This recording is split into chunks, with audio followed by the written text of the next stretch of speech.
Hi everyone, this is Dana. We're gonna wait a minute or two max as people enter the room. We're expecting some more folks, so hang on and we'll be right with you.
Hello everyone.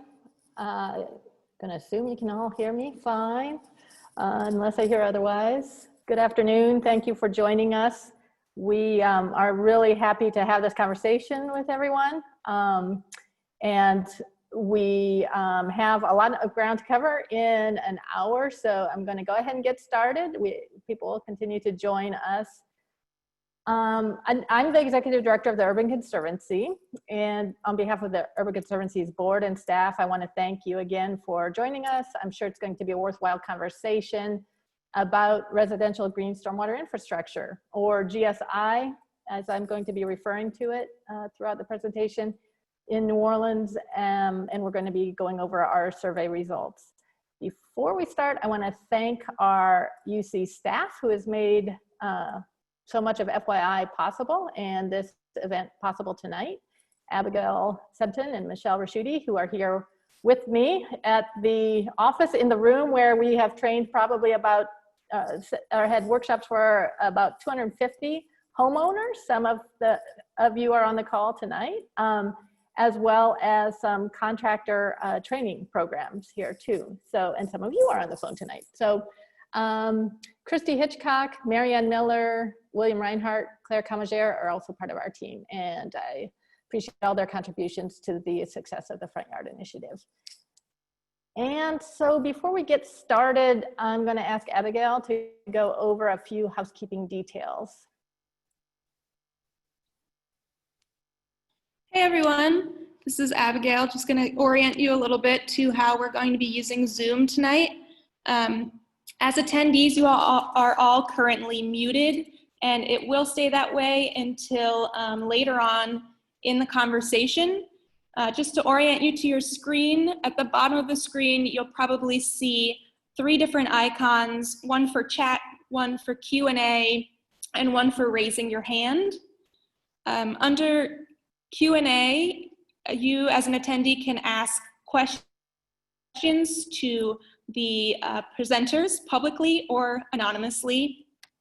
And if you see a question that somebody asks and you also have the same question, you can click on the little thumbs up sign to let us know that you also want to hear the answer to that. You can also comment on a question if you have a follow-up question or if you have some information to share yourself. We are going to primarily be using the Q&A function. However, you can use the chat box as well if you have any other comments that you want to submit, and you can both do that publicly to everyone or just privately to us panelists. You cannot chat anonymously. The anonymous feature is only for the Q&A, just in case that's important to you. You can also click raise hand.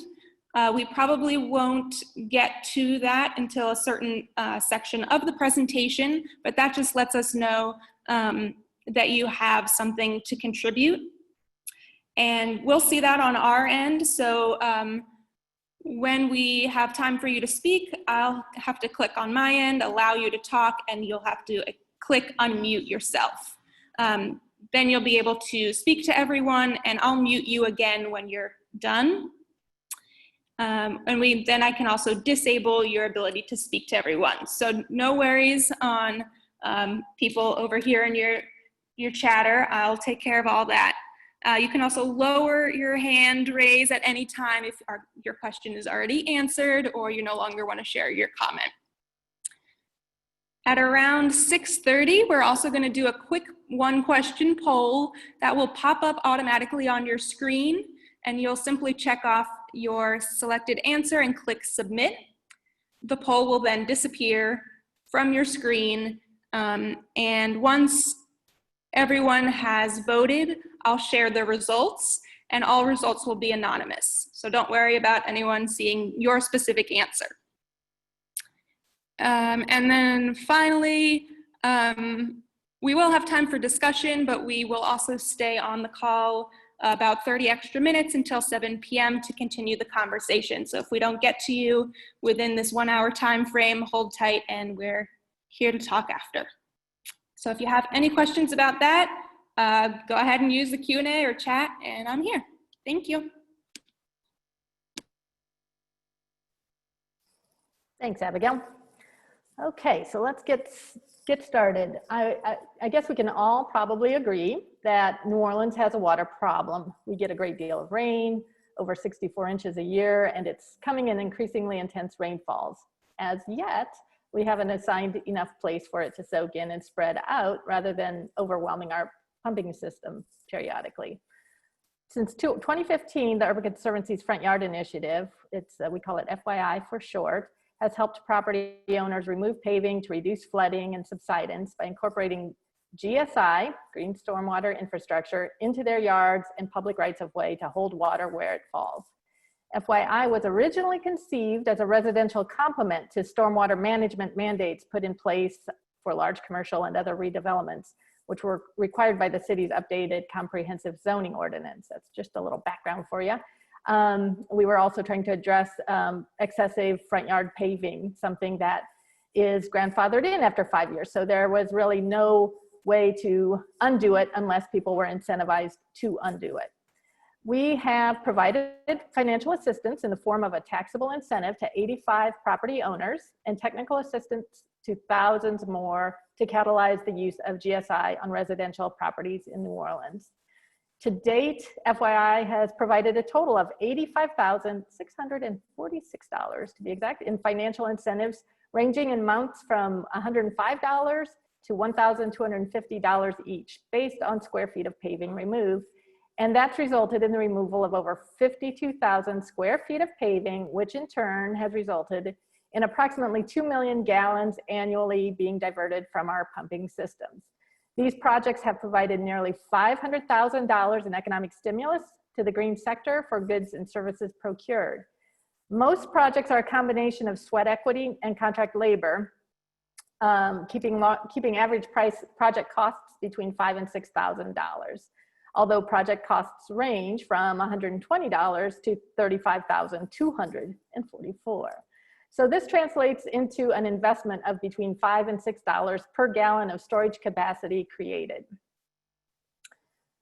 We had questions, and that's why we conducted this survey. We were curious about things and we wanted to ask our homeowners how things were going. So this survey was designed to learn how projects were holding up several years after implementation, both aesthetically and functionally, and to know the level of satisfaction homeowners had with their projects overall. as well as to understand the amount of maintenance projects required. We wanted to learn how participating in this project changed attitudes and behaviors related to green infrastructure. How much did homeowners understand the living with water concept prior to participating? And how much did their participation change their understanding of the concept? We also wanted to understand how we can improve the front yard initiative, both in terms of making it more accessible to more people, both homeowners and contractors, and to provide the ongoing resources people need to be good stewards of the projects. So our methodology was electronic surveys, and they were mailed in May and June of this year to 78 participants who had received financial incentives from us, as well as technical assistance through FYI. Because we were interested in getting a sense of the aesthetics, functionality, and maintenance issues of FYI projects over time, we surveyed only those with established GSI, whose projects had been completed since December 2019 or before. We received 68 completed surveys, representing 86% of all eligible respondents. This is an important point for y'all to know, and for us all to consider and think about. We only really are able to collect data on those projects that receive financial incentives as part of FYI. There are countless property owners who install GSI but only receive technical assistance from the UC. For example, they call our technical advisor with questions, they attend one of our workshops, they use our green sector directory to find contractors and vendors, or our homeowner toolkit to plan and design their project. There are countless more that are tapping into other projects, programs that are out there in the city, or just doing things on their own. That data is largely uncaptured. And so I think that's something for us all to think about and to figure out how can we include all of those projects in some master database.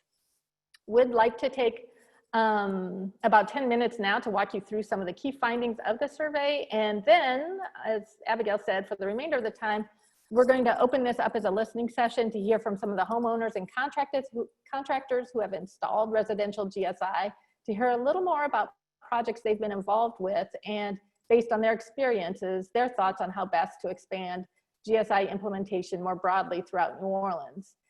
After we walk through the survey, I'll call in a few contractors and homeowners and ask them to share their perspectives, but invite others to add their comments in the chat box or use the raised hand function, as Abigail described, so we can call on you and address any and all questions that anyone has. I just want to also note, I'm really happy to know that there are a variety of people on the call, all walks of life, including past FYI participants, contractors who have worked with us, others who have not, as well as native plant growers. And that's a really key piece of the work here, and other vendors as well. So welcome everybody on the call.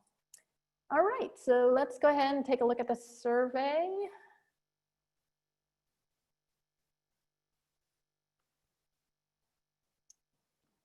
And Matthew's going to be helping me advance the slide. So if we could just go ahead and move to the next slide for a second. So this is a snapshot. I kind of described it a minute ago, of the average, quote in quotes, FYI project. We mainly serve residents who live at their property, but long-term rentals are also eligible. So as you can see here, the average project is removes about 633 square feet of paving. That's more than what the maximum that we will reimburse people for is 500 square feet, but people go beyond that often to remove more than what they're getting reimbursed for. The average price, as I said, is about between $5,000 and $6,000, and the average number of gallons of stormwater kept out of our city's drainage system during a 2-inch 1-hour rain event is about 1,000 gallons. Most projects are completed within a year. We give our project anticipates some delays along the way, and some really hot months, or some contractors who are backed up and that sort of thing. So we give projects a year to complete. Next. This slide shows where our projects are We are well represented in 4 of the 5 council districts. We're working with Council Member Nguyen right now as on getting some implemented in District E. That is the only underrepresented district, council district in New Orleans. So we as yet have no FYI projects there, and part of that has to do with there is more green space by and large. It's a less densely populated district, but that doesn't mean there shouldn't be some more FYI projects in the area. Next. So this shows just kind of who the FYI participant is. And most of the people that we serve are between 30 and 50 years old. They're predominantly white. This tells us that we have some work to do to make sure participation in FYI reflects the racial makeup of New Orleans. And it also tells us that partial after the fact incentive is not helpful for all households. We need to create more access points to high functioning, low maintenance residential GSI that combines do-it-yourself, practical, affordable solutions with sufficient support from professional green sector specialists. Next.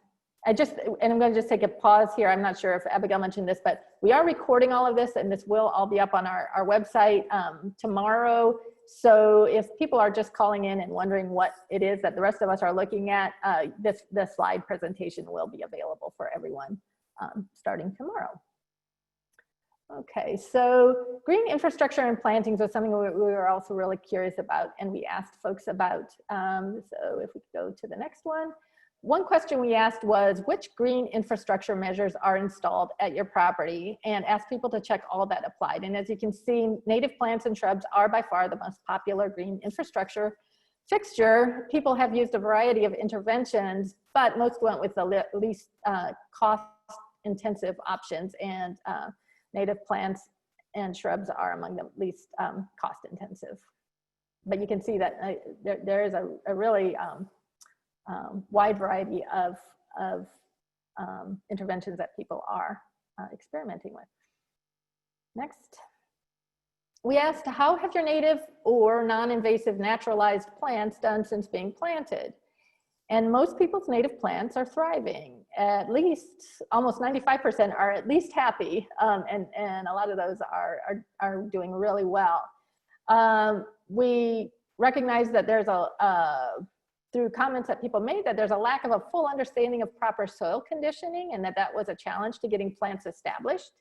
The clay compacted soils presented some challenges, and people weren't necessarily anticipating that, or didn't have as much information as they needed to know how best to counter that. And also, almost every comment mentioned that native irises were thriving. So that's why we're seeing beautiful irises popping up everywhere.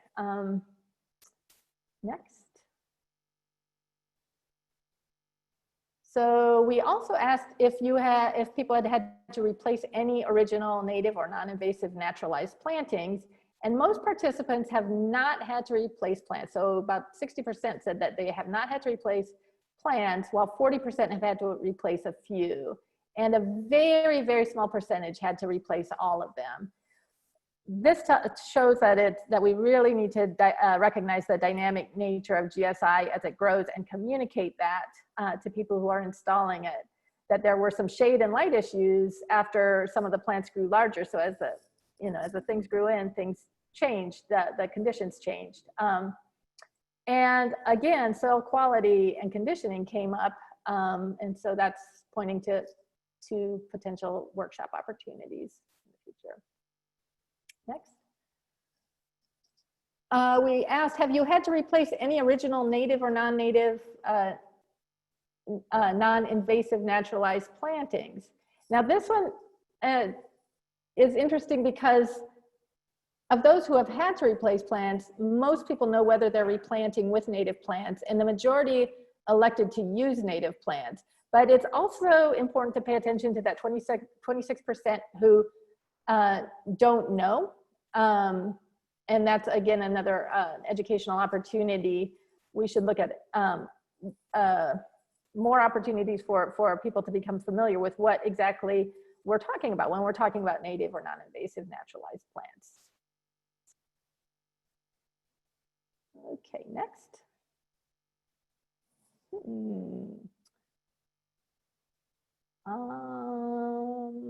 All right, so now we're going to move on to property maintenance. And if you could just move to the next slide. So we also asked how much time do you spend on regular maintenance since completing FYI? And we asked, how have your maintenance costs changed since completing FYI?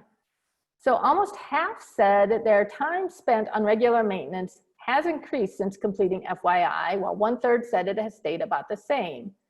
Over half said their maintenance costs stayed about the same after completing FYI. So in a larger context, we also asked how much maintenance their property required. I think it's important to note that no one responded that their properties required a great deal of maintenance. And in comments, they expressed that they appreciated their new water smart features and are happy to and even enjoy maintaining it because of the benefits that it provides. There were some opportunities in comments for controlling weeds. Weed growth was an issue due to the reduced concrete that came up. And there may be opportunities for contractors to follow up with their clients to offer maintenance services. Next. Now, on the question of have you hired a contractor for regular maintenance of your FYI project, over 80% said they are not interested in hiring a maintenance contractor, but this may be tied directly to either perceived or real costs, because there were comments that regular maintenance contractors are too expensive for some people. But 10% are interested in having someone perform regular maintenance. And so there is an opportunity for contractors to offer this service and perhaps build it into their contracts. Maybe there's some creative, bundling that could happen where people could get a discount if they're all part of a particular, either they've got like FYI participants or they're members of the Native Plant Initiative or something like that, where they could get sort of affinity rates from the contractor that is serving multiple people to make it affordable and also profitable for the contractor. All right, next. I'm going to talk a minute about project impact, which is really exciting stuff. We asked, if you move to the next slide, we asked folks to rate their current satisfaction with their FYI project. And we asked them to rate it from on a scale of 1 to 7, with 1 being not satisfied and 7 being very satisfied. And people are largely very satisfied with their FYI projects. When you combine the percentages for 6 and 7, the highest ratings, that's well over 90%.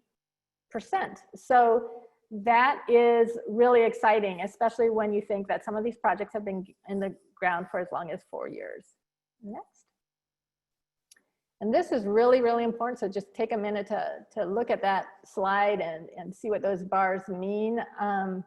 We asked people to rate the severity of flooding and drainage issues on their property before completing FYI,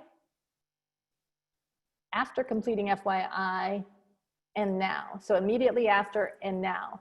And so as you look at those bars, what you see is the severity dropping considerably to nothing, actually. The most severe rating disappeared completely.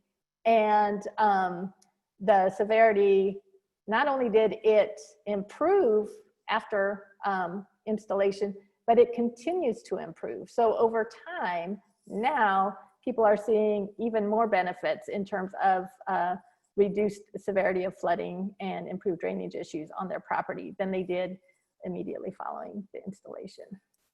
Next. All right, so we also are really interested in the multiple benefits. That's what the green infrastructure has all over gray infrastructure.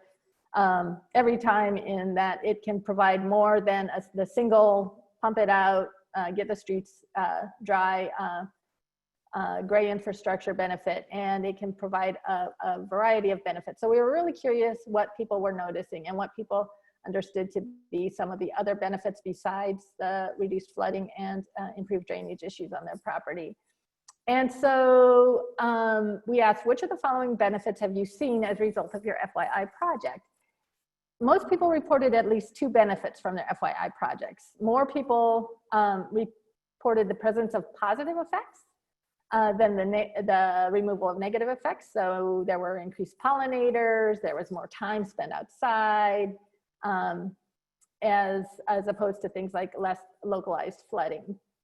But people saw multiple benefits, and this also is significant in that it speaks also to health benefits, both mental and physical, which is and environmental benefits for our ecosystem. So those are all great things to know as well. We wanted to ask some questions about water education, just to again to the attitudes and behaviors, and to see how people, how being a participant in this program was changing what they thought about and what they did. So next slide.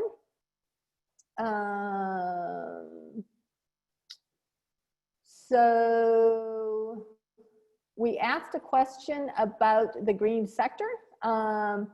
And by green sector, we meant professionals, or we described it as professionals who understand living with water principles and provide goods and services in support of holding water where it falls to minimize runoff into our drainage system. And so we asked the question, FYI increased my awareness about the green sector's importance for New Orleans sustainability. Over 85% agreed or strongly agree that FYI increased their awareness about the green sector's importance for New Orleans sustainability. We also asked, the green sector is important for New Orleans sustainability. So we were looking for people understanding that their awareness had changed on that point, and then to say, well, how do you feel about it?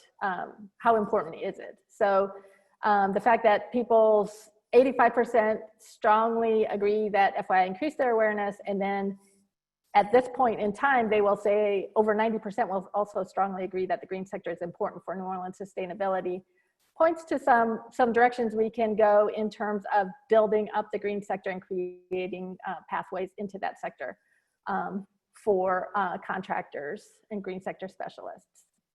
All right, next. We also asked them about the importance of living with water principles. And we defined living with water as incorporating water smart landscaping that slows rainwater down, spreads it out, and allows it to soak back into the soil where it falls. We asked asked people to respond to the statement, FYI increased my awareness about the importance of the living with water principles.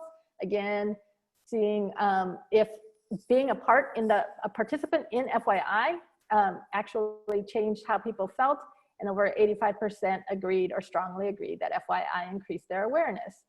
Then we also asked them to respond to the statement, adhering to the living with water principles is important for New Orleans sustainability. Again, the education that comes along with the implementation we see as being extremely important.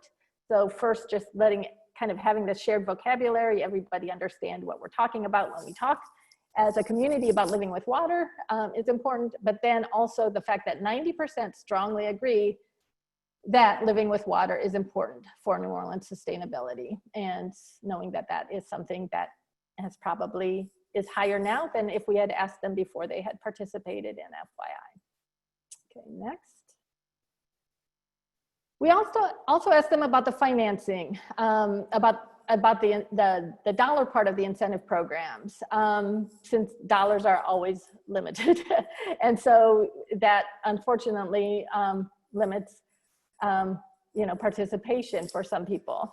And we asked them how important it was, and how important incentive programs like FYI are to New Orleans sustainability, and nearly all respondents believe that incentive programs, not just FYI, but programs that incentivize them to do what it is that they want to do, but need help prioritizing, that these are important for New Orleans sustainability. And when we asked whether the incentive was essential for going gray to green, 90% said yes. As we said, you know, these are people that were able to prioritize this, that had the disposable income, that could utilize an after the fact partial incentive program and cover a lot of the costs themselves. And still within that group of people, 90% said yes, that this was essential to their participation, which suggests that we need to do some serious thinking about how we make this program, programs like this, residential green sector, stormwater infrastructure available to low-income households as well. Okay, finally, or we're getting close to the end here. We asked some questions about community. We asked asked them to respond to the statement, the financing of incentive. Oopsie, I'm sorry, I'm going in the wrong direction in my slides. I know that you guys are looking at the right thing. We asked if you have been involved in any of the following groups or initiatives. We asked about several different kind of FYI friendly sorts of programs and projects, Master Gardeners, Native Plant Initiative, those sorts of things, and ask people to check all that apply. And this just shows that how their interest in the green sector is manifesting and changing their behaviors and involvement in other sorts of programs. We asked, have you recommended the contractor or business who completed your FYI project? And if so, how so? And most people passed along the contractor's name who completed their project. And so that tells us that if clients are happy with their projects, they will share contractor information with their networks. And it also points to the importance of customer service, because you'll see that 21% of them did not pass their name on pass the name of their contractor on to other people. So, but that is a very cost-effective way for contractors to market themselves if they're making their customers happy. Next slide. We asked some questions about advocacy. We wanted to know how people have spread the word about FYI since participating, and asked them to check all that apply. And I think it's clear that grassroots awareness raising is a cost-effective way to do it, and that people feel that this program, and I'm sure other programs like that are out there, is a cost-effective way of managing their stormwater.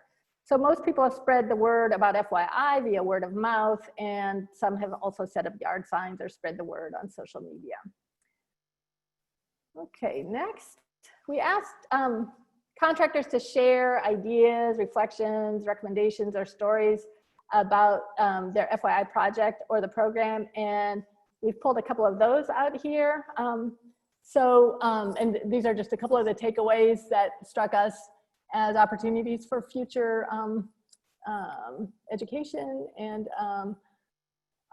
workshops, etc. So we saw participants saw a drastic reduction in localized flooding, but they have not yet seen a reduction in area flooding. So you'll see some recommendations that touch on that next. We see that participants asked for ongoing assistance to better understand things like soil conditioning, which came up several times. We found that participants asked about plant sales or native plant buying resources. So thinking about ways that we can, as a sector, do a better job of letting participants know where they can get those native plants, and education about how and where to plant them is important.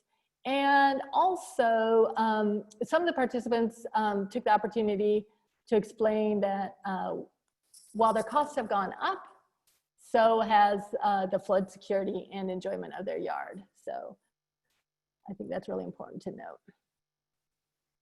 All right, next slide. So just based on everything we heard and have taken in through this survey, we came up with some recommendations. And the first 2 points point to something that I really think is important for us to point out. We're super grateful for the philanthropic support that we have received and that the sector has received for us to develop FYI and for the sector itself to develop and mature over the last several years. Support within the sector from the Greater New Orleans Foundation has been phenomenal and important. And Wisner Fund, the Harris Community Grants through the council members have also been really supportive of green infrastructure and residential green infrastructure. We're also very appreciative at the Urban Conservancy for the Southeastern Sustainable Communities Fund, and their support has been instrumental. But we all recognize, I think, and the foundations will be the first to say this, that grant support is insufficient to scale distributed GSI to the extent it is required to address New Orleans stormwater management needs in a timely fashion. There's an urgency here, and we need to be thinking collectively about how we fund this sort of work for the long haul. So we need to chart a course to sufficiently finance distributed GSI, and we need to think about that together. So as you can see here, there are about 5 or 6, 7 recommendations. I'm not gonna read them through them all. I kind of touched on what some of those points are with regard to like identifying financial products and ways that we can get GSI to more people. We talked about incorporating GSI, or we haven't really, I guess we did a little bit in talking about like how successful people feel about the flooding mitigation on their own properties, but not necessarily in their area, their neighborhood, or their community. So we want to think about ways that we can marry what is happening on people's lots to street and other public rights of way and public spaces through green infrastructure in our complete streets and that sort of thing, and incorporating those redesigns.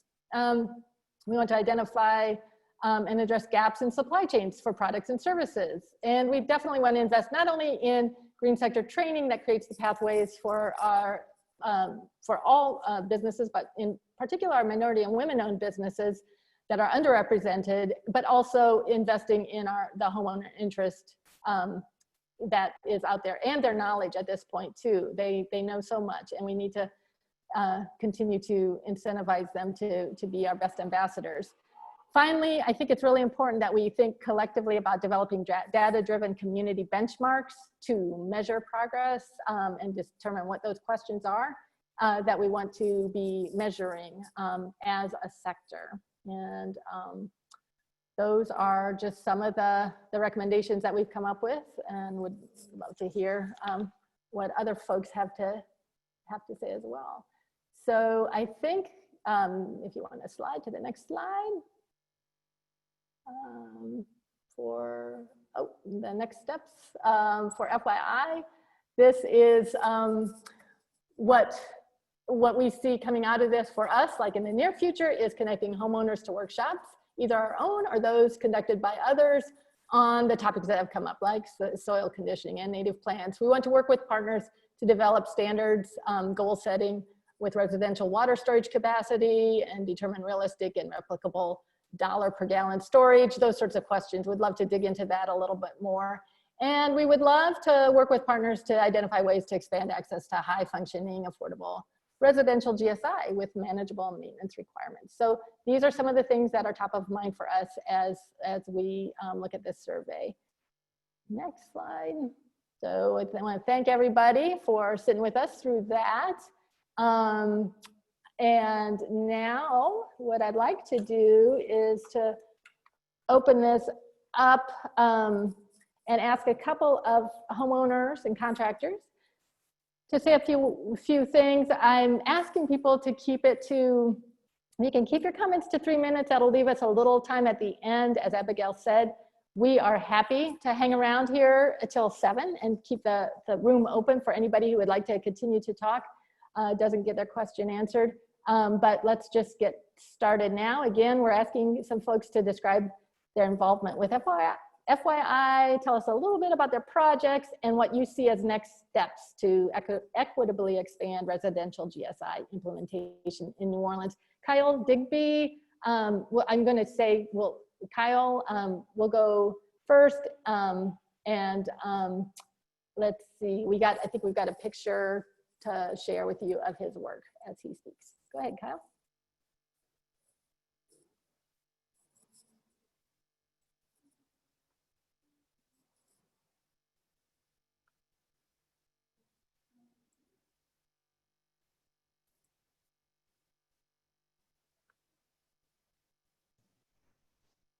Hey, y'all, can you hear me? Yep. Yeah, so my name's Kyle Digby. Ooh, I hear that echo.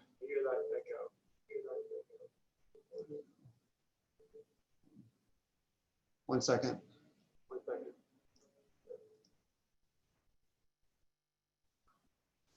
All right, is that better?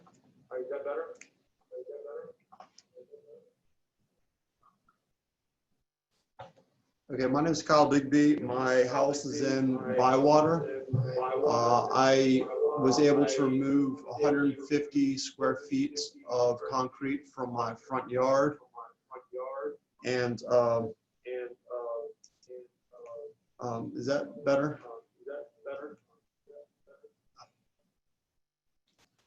And basically, I think the project was fantastic. My only suggestions for the FYI was that I think there should be a little bit more information in regards to actual costs and the budgets associated with these type of projects. For instance, even if you have a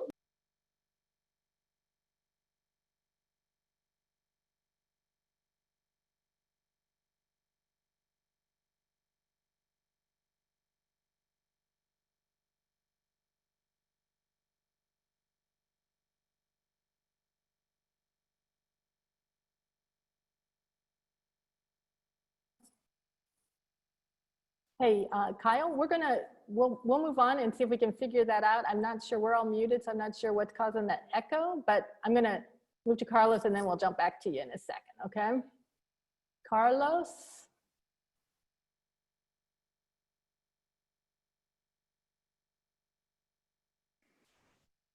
No, it won't let me. I hope you can hear me. Can you hear me? Hello, can you hear us? We can hear you, Carlos. Thank you. Thank you, appreciate it. Well, this is my wife, Patrice, and I'm Carlos. And what we try to do around our home is basically to find a way to reduce the amount of flooding. And we live at a dead-end street with no drainage. Like everybody else may have some drainage systems, we don't. So that was one of the main reasons. The other one was to reduce the amount of heat absorption by the concrete around our home. We understood the need to reduce that situation to make our area around our home cooler. And for that reason, we also added certain plants, and we really went beyond the initial project. We basically did more work than we expected to do. We did it ourselves, basically to reduce costs, but I would not advise it to everybody to do it on their own. Physically, it can be demanding, and also to calculate your costs. We were helped in some ways. Maybe Patrice can tell you how much we received. Yes, so we are a little on the low end. We spent about $2,600 and we were reimbursed about $1,100 from Urban Conservancy. And but it took us a little more than a year, and to do most of the work ourselves. And one problem that we encountered that was what to do with all the stuff that we removed, because we removed a lot of soil and concrete. And you can see in the top left picture, we created a raised planter out of some of the chopped up concrete, and we created a raised patio out of some of the clay. And the soil conditioning also was a concern, but we have 2 compost bins now. And although things were hard in the beginning to start, by adding compost every 2 or 3 months to that hard clay soil, we were able to condition the soil. And that's our 3 minutes. Thank you, Carlos and Patrice. We'll circle back to you if we have time. I want to make sure we give it our other folks a chance. Kyle, do you want to try again? You want to give it a try?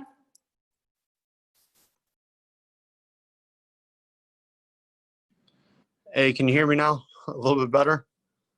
Yes, it's great. Yeah, I apologize about that earlier. So my name's Kyle Digby. I live in Bywater, and I was able to remove around 150, 200 square feet of concrete from my front yard. And I think overall it was a fantastic experience for me. I was able to do the entire project myself, and basically did all the work, removed all the concrete, did the plantings, and my wife and I built the planter beds ourselves. And so overall, I think the only major guidance or suggestions that I have for future participants, or even the Urban Conservatory, is that it would be nice to have some potential cost breakdowns, some like realistic cost and labor breakdowns, because you could either do this 2 ways: one, hire a contractor, a green sector professional, or you can do it yourself. And I think a lot of people might be surprised how expensive it is for both ways, you know. And so maybe having kind of realistic budgets for green sector individuals or contractors, and also having a realistic budget and for like the time and effort involved and the equipment involved if you're going to self-perform the work. But other than that, it's been a fantastic experience, and I've kind of loved every step of the way. Thanks, Kyle. We'll move to, okay, if Joe Evans of Evans and Leiter Landscape Architecture is on the line, we'll turn it over to one of the contractors who's done some work. Hey, good evening. Well, hey, Joe, we're here. We hear you. okay, You sound great. good. Well, good evening, everyone. Wonderful to be here. We love Front Yard Initiative. It's the types of programs that we really like to see roll out in the city, and we would like to see it represented even more regionally. We've worked over the years on at least more than a dozen projects that came from the Front Yard Initiative. Some of them, such I think that we have here, Robert Street, St. Anthony Street, maybe Dumaine, and several others. Most of the clients that we're dealing with are either dealing with significant flooding issues, such as you see in the upper right corner, where property was just completely the detention area for the entire neighborhood, or massively excessive concrete, which is creating street side flooding. So many of our clients, while they're looking to improve property value or aesthetics, most of them are really trying to solve a major issue with their property. They're all really looking to utilize water as a resource and an opportunity for their landscape. And, you know, many, I would say most all of our clients are driven by a desire to be part of an overall solution in the community to mitigate rainfall-induced flooding. We've actually, you know, referred a number of clients to the Front Yard Initiative. We like it so much, and you know, even just going through that process, we found that we have more engaged, more informed clientele. Most of our interventions include a lot of concrete removal, one of my favorite things, a lot of permeable systems for hardscapes and drives. We try to encourage a large increase in the tree canopy, soil health and capacity of it for holding and infiltrating water. Heavy on the establishment of native species, and really like to see native species hotspots. We work with a lot of bioretention, including rain gardens and other systems, and rainwater harvesting. I'd like to say that you know, the city, this is the way that we deal with infrastructure and stormwater management in the city. We really need to focus on this intersection of private and public interventions so that we can stack them for cascade of benefits. When we developed the ecosystem services metrics as part of the Greater New Orleans Water Plan, we saw that a distributed network of moderate and site-specific installations could have much greater impact than even large-scale multi-million-dollar impacts. So we would really like to see the governments, the utilities, nonprofits, both secular and religious, participating in partnerships to create opportunities for funding to start to install these distributed networks of stormwater interventions. And we have the entrepreneurs and the experts in the field here in New Orleans that if they're empowered to do so, they can make swift and powerful changes to the Greater New Orleans water management, how we deal with it. Currently, I think underutilized, and it's projects like the Front Yard Initiative that are allowing them to kind of prove themselves and get a lot of work done. Really dollar for dollar or dollar for gallon, I guess, we see, you know, programs such as the Front Yard Initiative being able to provide the greatest cost benefit and the greatest cascade of benefits. So thank you. Thanks, Joe. I see Nicole Nixon on the call. I didn't warn you or anything, but would you like to say a word also? Ubuntu is one of the contractors who's been doing a lot of work in this arena for the last year or so. You feel comfortable? Yeah, I can. Oh my gosh, I'm so sorry. Yeah, I'm totally thrown off. If you hear some crying children in the background, I apologize in advance. But I was just this was a great presentation. Yes, like you said, we are doing quite a bit of work right now, primarily with the CAP, but also we've had recently a few homeowners paying, we've actually promoted Front Yard Initiative. We definitely get requests through Front Yard Initiative, but we haven't done an installation specifically with someone that's come through you guys that we know of anyway, so far.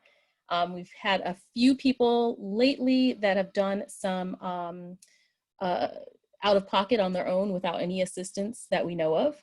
And then, like I said, we definitely get a lot of requests from Front Yard Initiative. So I'm really interested in understanding a lot more of the Front Yard Initiative pool from our perspectives as, you know, as installers right now.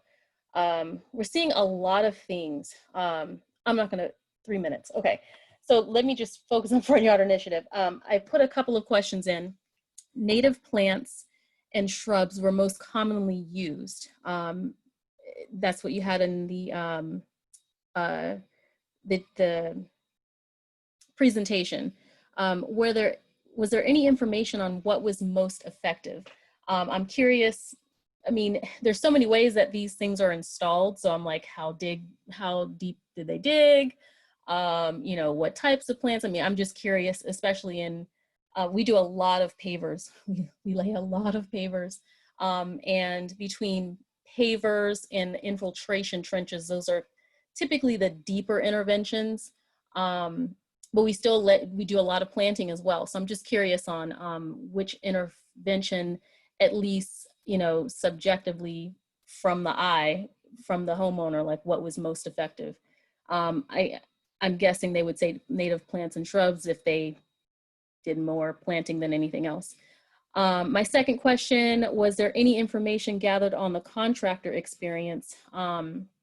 We're kind of in the middle of a couple of things with the CAP program. You know, they've been approved by the city, so these homeowners aren't paying anything. So that's one way of handling those homeowners. And then there are homeowners that are trying to get this done themselves, you know, in combination or in partnership with, you know, Front Yard Initiative or anybody who will help them. So there's different expectations, I will say, between those two. So I'm very interested in understanding the contractor experience from Front Yard Initiative. Yeah, thanks, Nicole, for bringing that up, because that I'm gonna, hopefully a couple of the people that I see on the line, both the homeowners and the and some of the folks like Lee's, who is a native plant grower or a gardener, and has a nursery.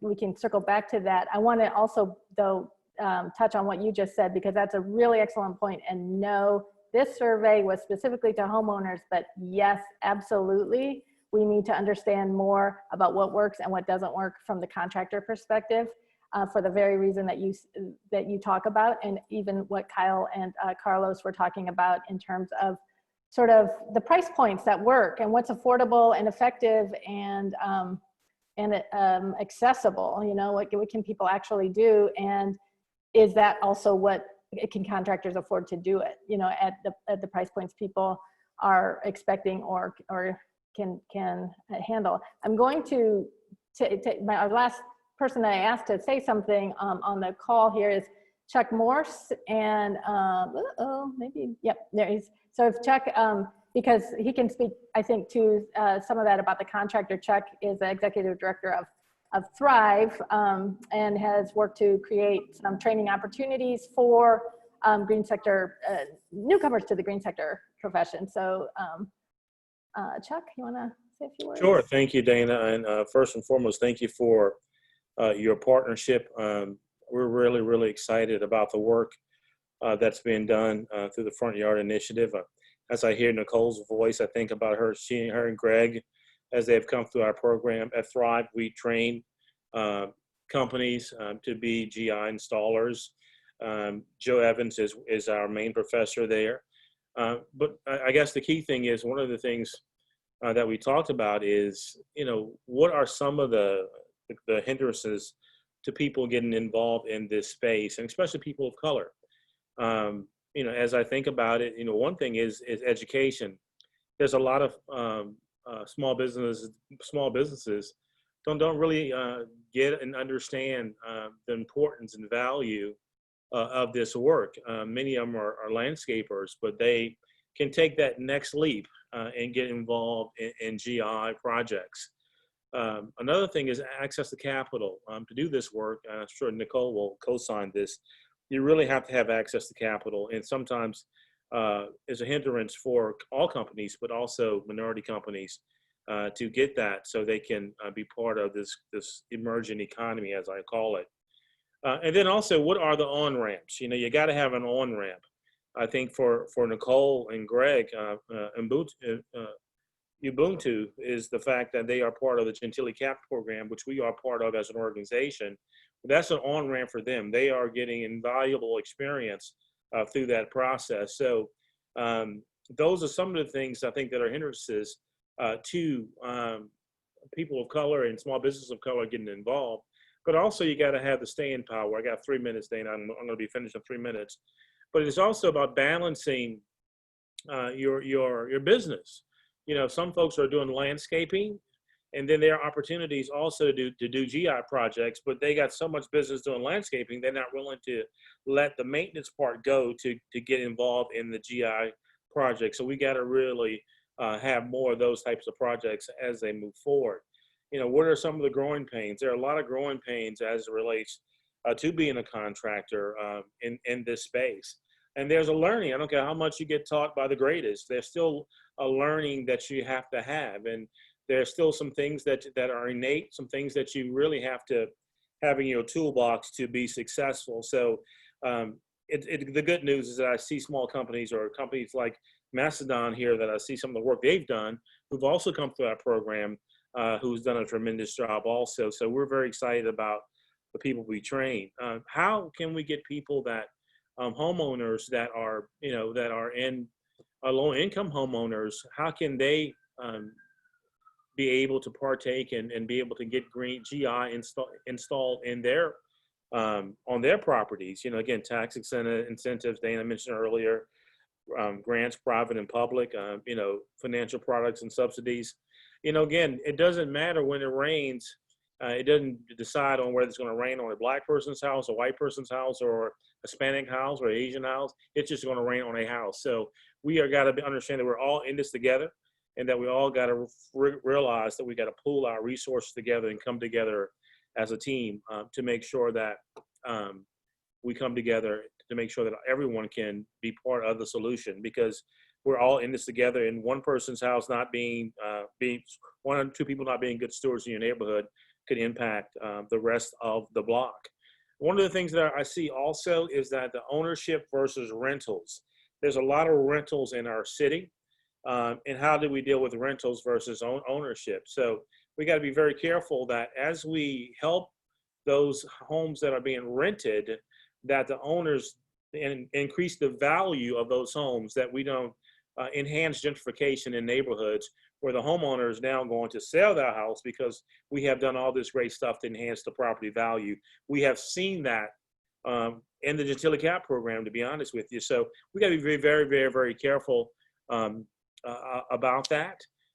Also, I would say that we got to have advocacy also. As we deal with the city, work with the city, we also do workforce training too. We got to figure out how to make sure that the city, as we talk about future opportunities with city contracts, that we got to make sure that there's local hiring. We got to make sure that that hiring is inclusive. We got to make sure that small businesses are involved, DBEs are involved in the process.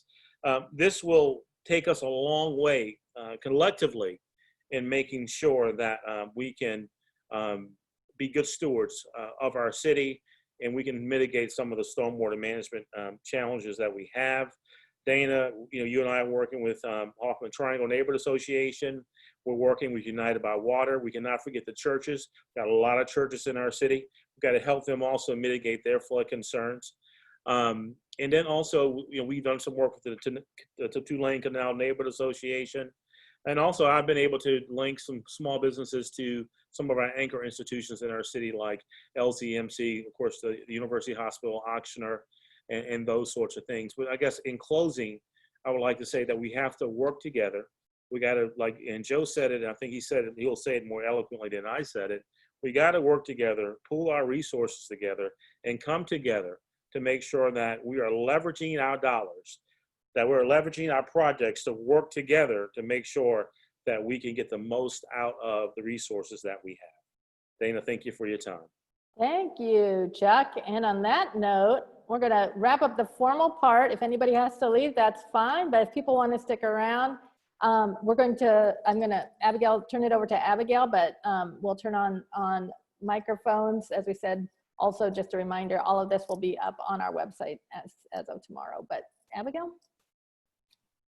Hey everyone, you're probably gonna get a small notification that you can mute or unmute yourself. We have a manageable number of people on here. So in the bottom left-hand corner, you can click that mic if you'd like to talk to the group and start a conversation. And right before we do that, I just wanted to read a question from the Q&A that hasn't been answered yet, but I thought maybe could get the conversation going. This question's from Wendy King, who said, For those who carry flood insurance, have flood insurance companies contacted UC or policyholders about possibly adding a discount option to these policies who have instituted these changes to their properties? Got some upvotes for that one. So if anyone has anything to contribute to that, please speak up, or Dana, if you have any info. Hey, Wendy, that is a great question. And no, they have not reached out to us. That probably means we have to reach out to them.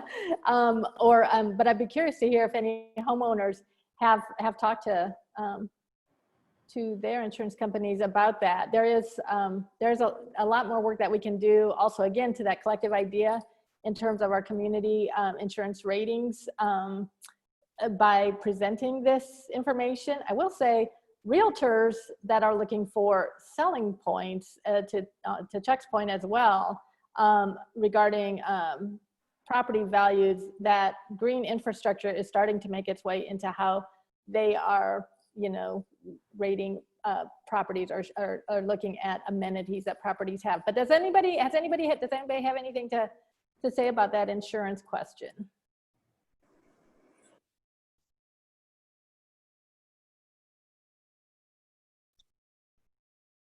I would assume that area flooding would be the main issue that the flood insurance companies would be looking at. Yeah, who's that talking? This just Lee's just mentioning Okay, that please, yeah. that seems like that might be a reason why flood insurance companies might not be as interested in individual homes' stormwater infrastructure when it's more of an area-wide issue. Yeah, and that's something I'm going to make a note to talk to the people at NOSEP about that, the Homeland Security Emergency Preparedness, and see if maybe we can find out where, see if we can hear from them anything about that, or like how insurance companies are looking at this sort of work. I wanted. This is Joe Evans. Yeah. There are some recent papers coming through FEMA that recognize green infrastructure as a stormwater mitigation and flood mitigation, risk mitigation for individual homeowners. It hasn't made it to the point, I don't think, where it's at the same point as raising your home, but it's something that I think the community should be working on. Yes. Great. So FEMA's at least acknowledging it. Yeah, and yeah, we can talk to our local to the folks at NOSEP and see what they're doing, because that's something where we all on this call, people that feel that this is important, it can also put our weight behind it and collectively make something, or make our voices louder. So Lise, I wanted to take advantage of you being on this call and see if you would be interested in addressing Nicole's question and talking a little bit, because native plants are so foundational, literally, figuratively, to the GSI, residential GSI. And I just wanted to ask you to give a little plug for Delta Floral, and then also just hear what your comments are as a plant grower. Thanks, Dana. Yeah, I founded Delta Flora Native Plants in 2019, and so we just wrapped up our second spring, early summer season, and we're now closed, and we're going to reopen in September, closing for the heat of summer. Yeah, I'll say that we would like to connect more with homeowners and renters doing stormwater projects. We have a section of our small nursery that's dedicated to rainwater plants, and unfortunately, they have not drawn as much interest as I initially expected. I know that since we're a new small business, a lot of folks in New Orleans just haven't heard about us yet. We're located in the 7th Ward near Lowe's. And so, yeah, so hopefully more people through FYI and others trying to do stormwater projects. We're sort of connected with WaterWise, so we do some outreach through that neighborhood group. But yeah, we have things like crinum and different sedges, different water-loving shrubs like Virginia sweetspire comes to mind, and like cool things like star rush whitetop. We had a pretty good selection of rain garden plants, and a lot of plants that can be used for like the edge of a rain garden, so not necessarily getting as flooded, but on that slope where there's a little bit more drainage. And so hoping that people want to come and get more of these rain garden plants, and they've just been a little bit slow to catch people's interest so far. But I'd be very happy to talk with anyone else about what plants they might be looking for their rain gardens. And as we continue to grow our business, we'll be sure to kind of keep on educating on those options. Thanks, Lise. Yeah, I think, I don't know, one thing that I'd be curious to know if people, maybe we can use the hand function or a raise hand function, if people would be interested in seeing those sorts of workshops on things that would just be sort of like a tutorial on, and just an opportunity to talk to, have someone like Lise walking you through some of those plant options. Is that something that would be of interest or value? Yeah, I'm curious too.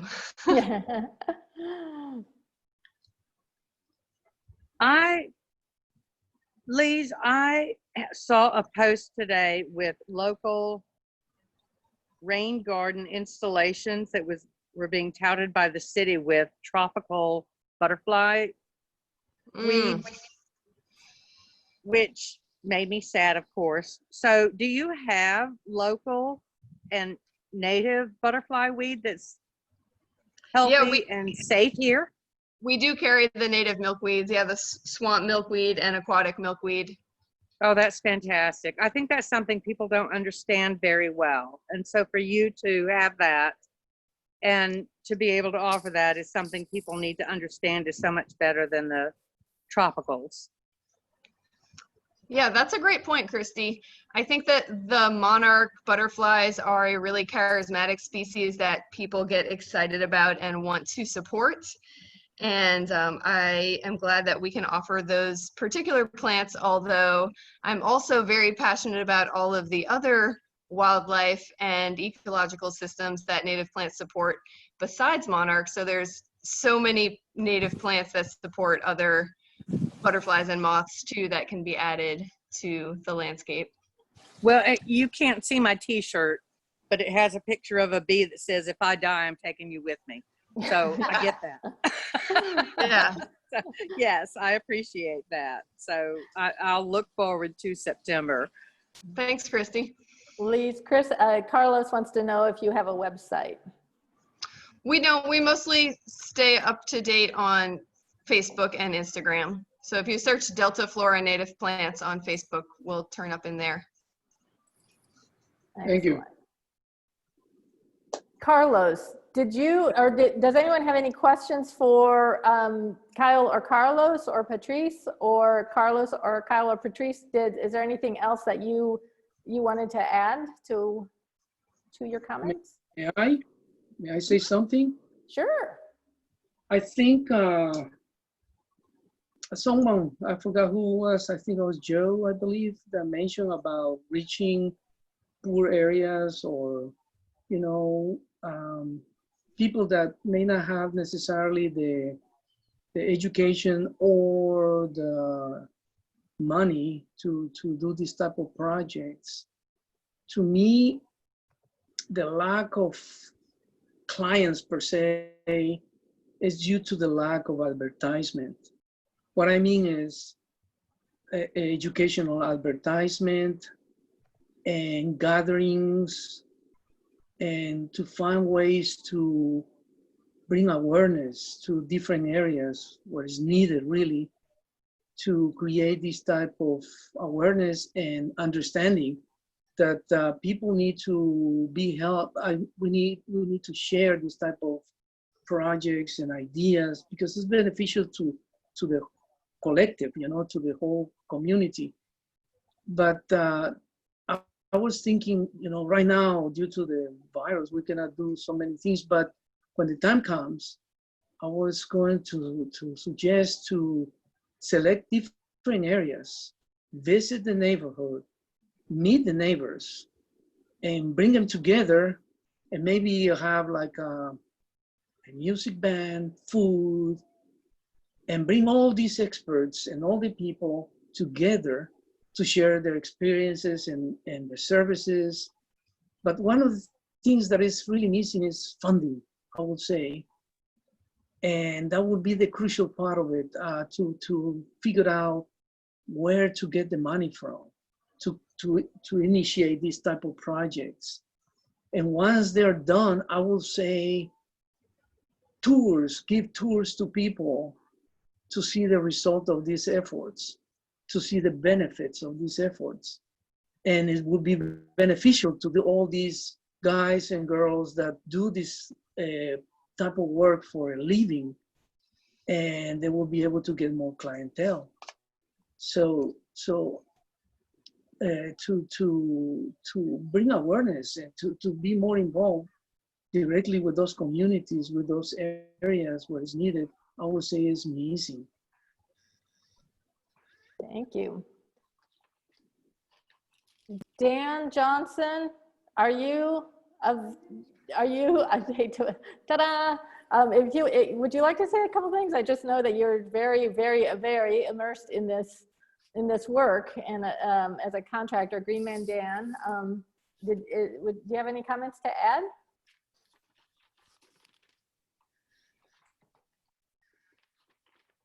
Hello, Dana. No, I don't. I have very much enjoyed the presentation and everything that has been shared. As I sit at my desk and I'm working through proposals on other green infrastructure projects, it is fantastic to know that there are so many other people out there beating on this drum.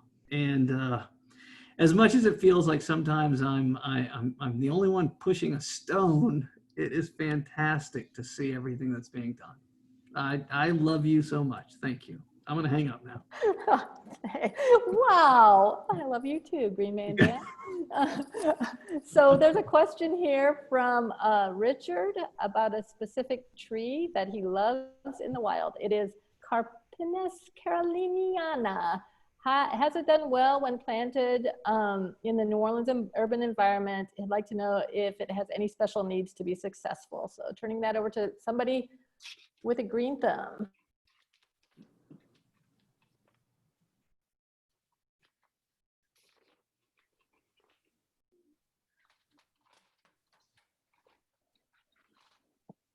I'll just say I've never seen it available in the trade through any wholesalers or local retailers, and I'm also not familiar with that tree in nature or in the city, so that one's new to me. Sorry, I couldn't find my mute there. Well, we've worked with the hop hornbeam. It's native in the region. It works well. We've planted it in kind of the public right-of-way. I would encourage its use. I think that there are some nurseries. Well, I know there's a few nurseries on the North Shore that would carry it, probably mostly field grown. So what is its common name? Hop hornbeam, American hop hornbeam. Okay.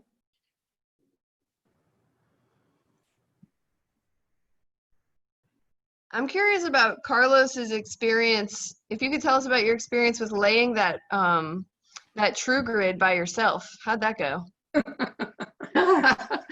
My back hurts just thinking about it. Well, I gotta tell you, I really enjoy learning. It is something that physically is demanding, but what I have learned is really valuable. To understand what you're doing makes a difference in our neighborhood and for our own home. What I learned also is that the deeper you dig, the better results. And we use the grid, the true grid. And it's been very helpful to us. It reduced our the amount of heat on the floor. The absorption of heat is reduced to almost nothing. I mean, we have wooden steps next to an area where we have the grid, and I can touch the grid with my hand and no problem. But if I touch the wood, it would be really hot. So it's a huge difference in that regard. Also, the amount of water that it absorbs is ridiculous. It's just amazing. And it's been an incredible experience to me in that regard, learning about it, seeing the results of it. No more mold in certain areas around my house, but it used to be greenish around the walls, gone completely. And also the benefit that I see about it is that our trees are getting the benefit of it. Yeah, they're very happy. They are super happy. And we have lots of birds and bees. It's just amazing. Lizards. Lots of lizards and raccoons sometimes, but it's been very beneficial. It's an area where we can sit now and enjoy the shade. It's cooler, even if it is hot. And that's in those small areas, we can sit in the morning and have breakfast and no issues. It's been very beneficial. I just had 2 comments. If you guys could use your voice to lobby the insurance companies about flood insurance, if you could say a side benefit is that it will lower your flood insurance. Just like you have a smoke alarm, they lower your homeowners insurance, and et cetera, et cetera. If you have a true grid driveway, they lower your flood insurance. Then people with lower incomes like us, we could see the benefit. Well, yeah, it's going to cost us $1,500, but our flood insurance is going to go down. Thanks, Patrice. Yeah, I've written that down. I'm going to ask some questions about that and see where we are with that. It's called the CRS, right? The Community Rating System for lowering insurance with flood mitigation. Joe, I think, am I calling that the right thing? But I will definitely ask some questions about that. So we got a few minutes left. Does anybody else have any comments, questions for each other, for us? Anyone before we? Oh, I had one more comment. Was we ran out of money and we couldn't do everything that we wanted to do, but we just did it the next year. And so the second year we put in a rain barrel and a rain chain and gutters and raised planters. And so you can do this in phases if you can't afford to do it all in the first year. That's a great point. And I've heard people describe their green infrastructure projects like tattoos. You know, they say tattoos are addictive. Once you get one, you just want to keep getting more. And it's kind of that way with your green infrastructure too. Once you start, you just want to see how else you can trick it out. So yeah, and Carlos and Patrice are living examples of that. Well, thank you everybody for tuning in and hanging in there. Really appreciate the conversation. Let's keep it going. And remember that you can check out our website. We'll have the resources, the report, a copy of the summary, the survey, and lots of other things tomorrow. And we look forward to future conversations with you all. You know how to reach us. Thank you.